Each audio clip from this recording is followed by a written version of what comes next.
생수의 강이 흘러나리라 라는 제목으로 함께 말씀을 나누고자 합니다.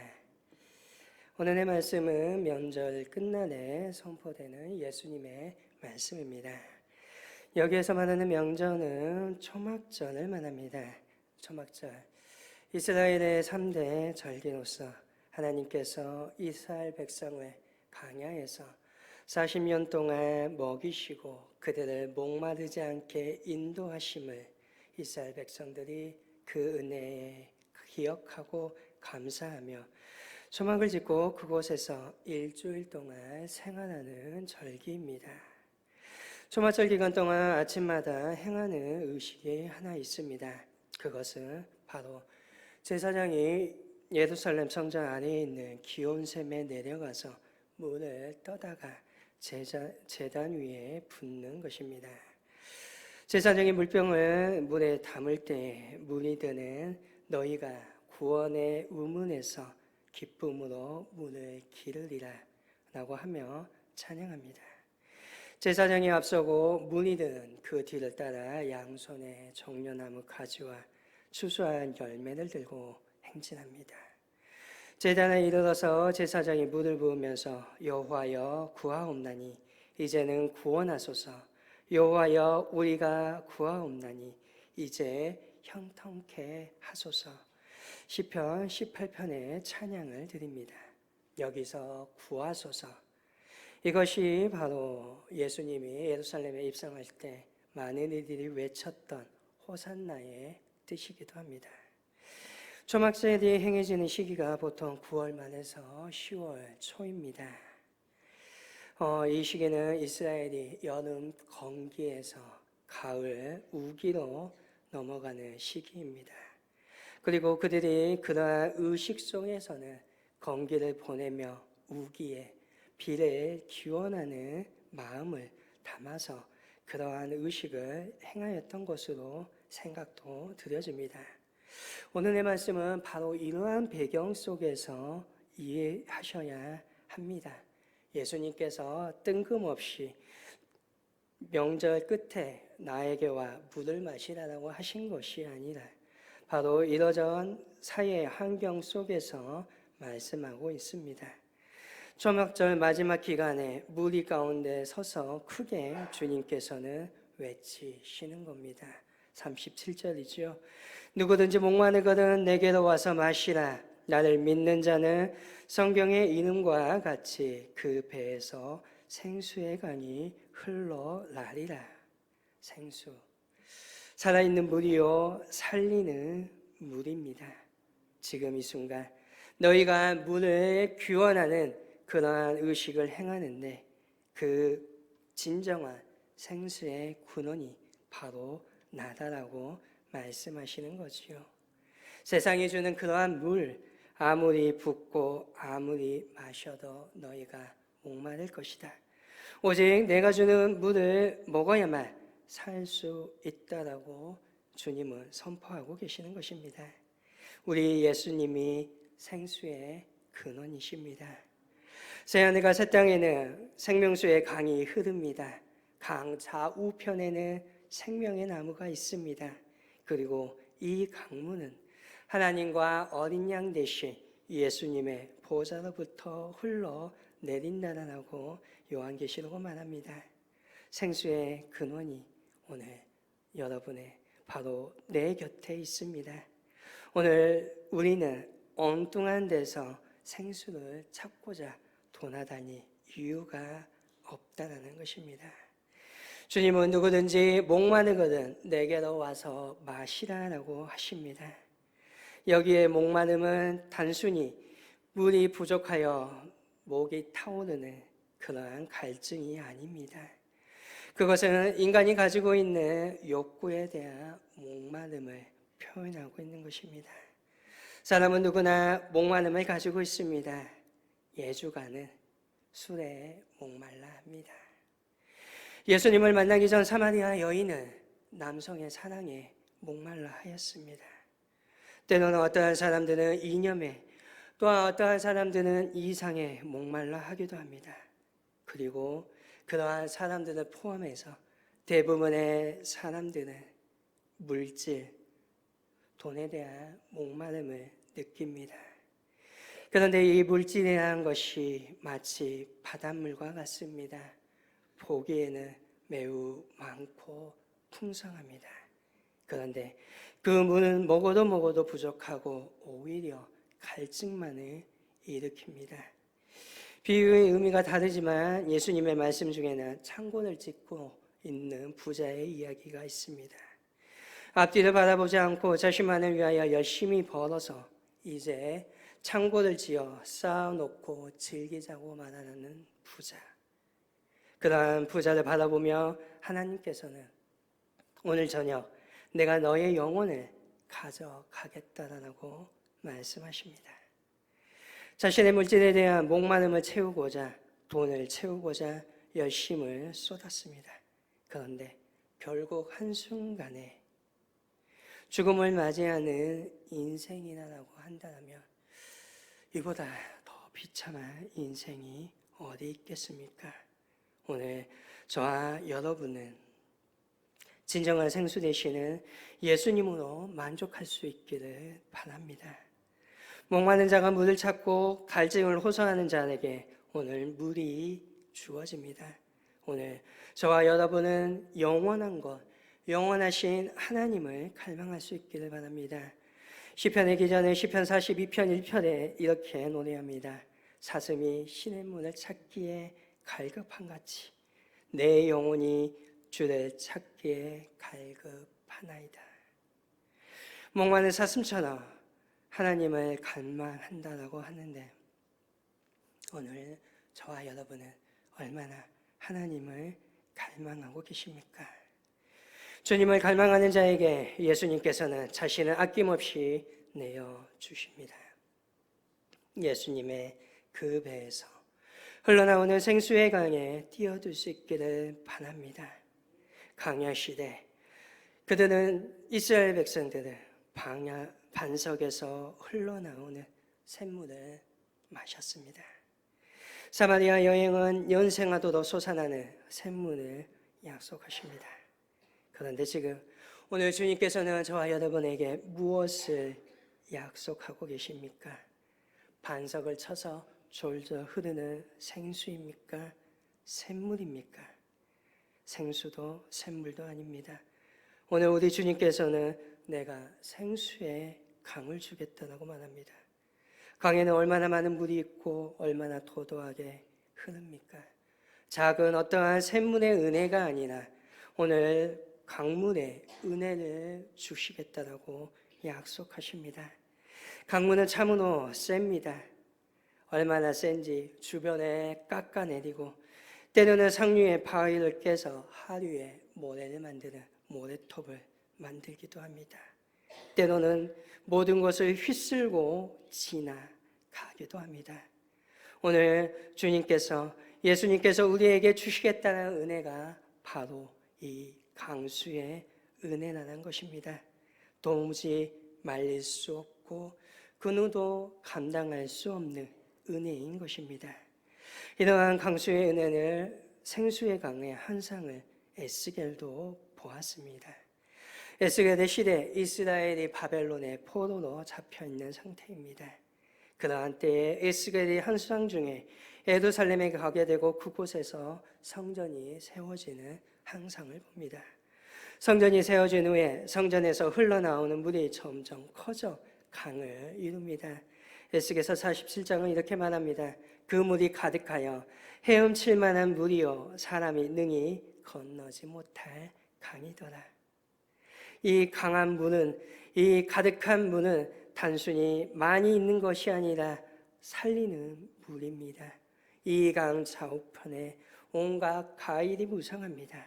이는 곧 하나님께서 회복시키겠다는 것입니다. 우리가 잘 알고 있듯이 아프리카, 이집트는 사막 지대입니다. 생물이 도무지 살아갈 수 없는 지대입니다.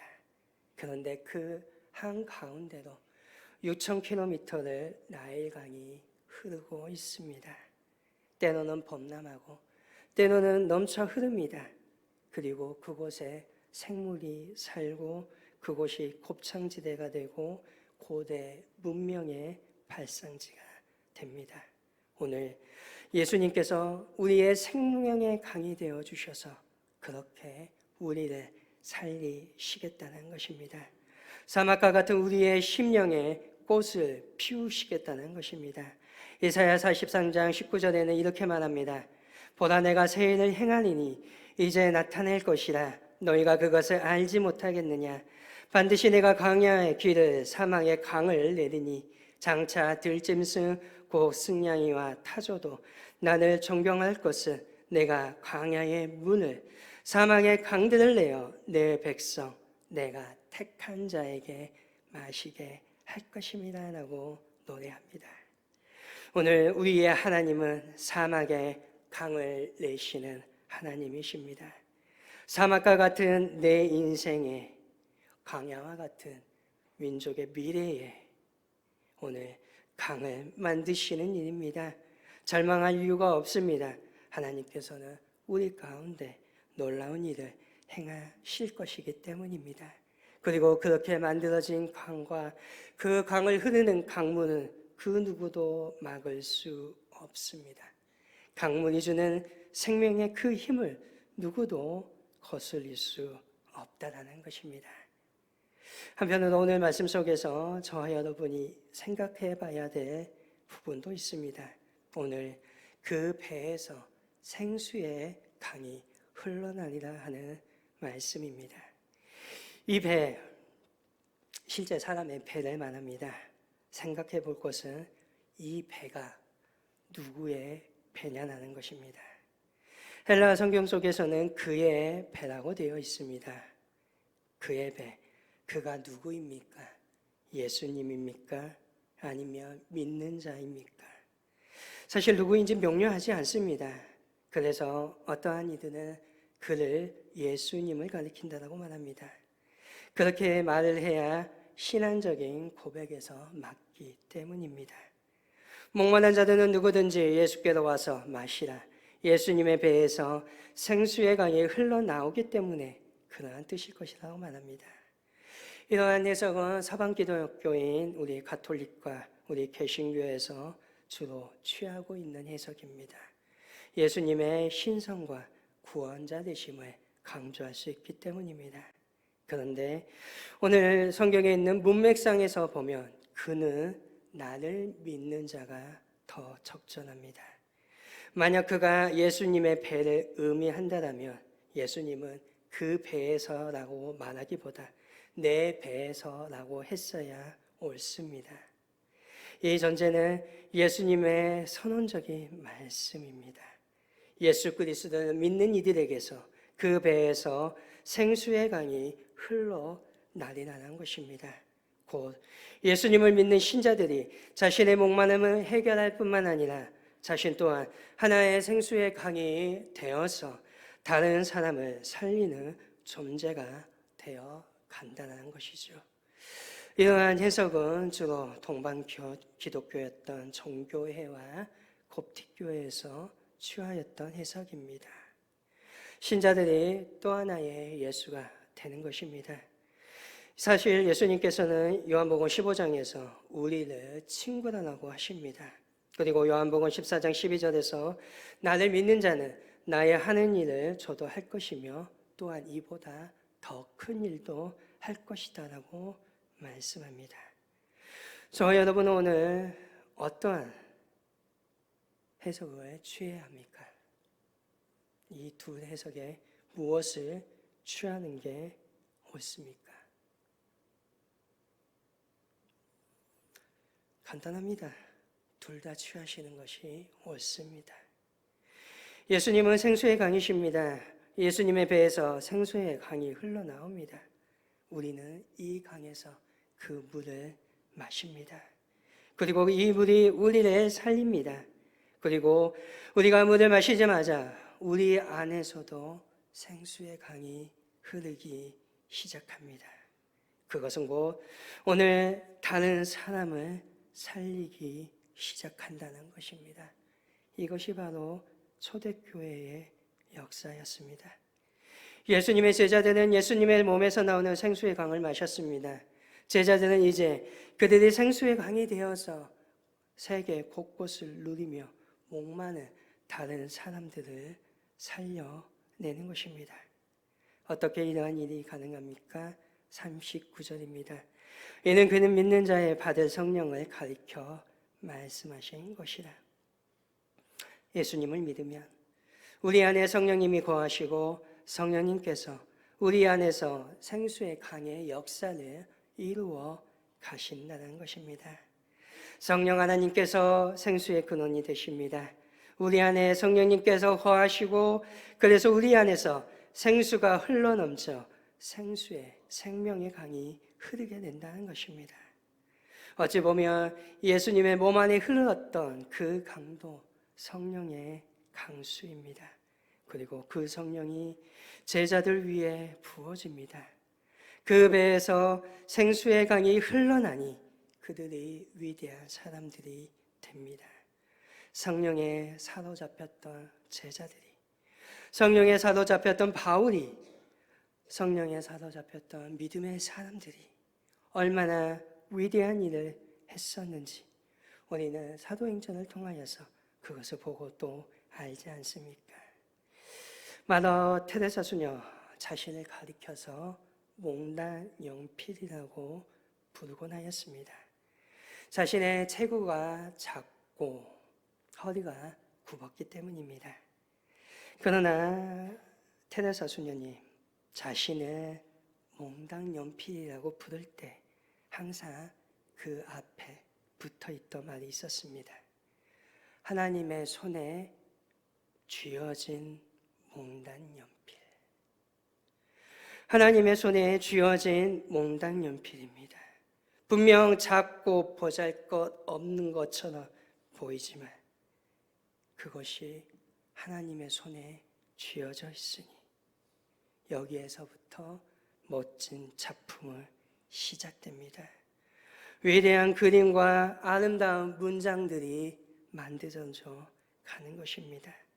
수만 명의 사람을 살렸고 인류 역사 속에 마더 테레사 그녀의 이름이 새겨졌습니다. 오늘 주님은 우리 모두가 그 배에서 생수의 강이 흘러나와 자기의 분야에서 오늘 내가 접하고 있는 주변의 모든 사람들을 살리시기를 원하십니다.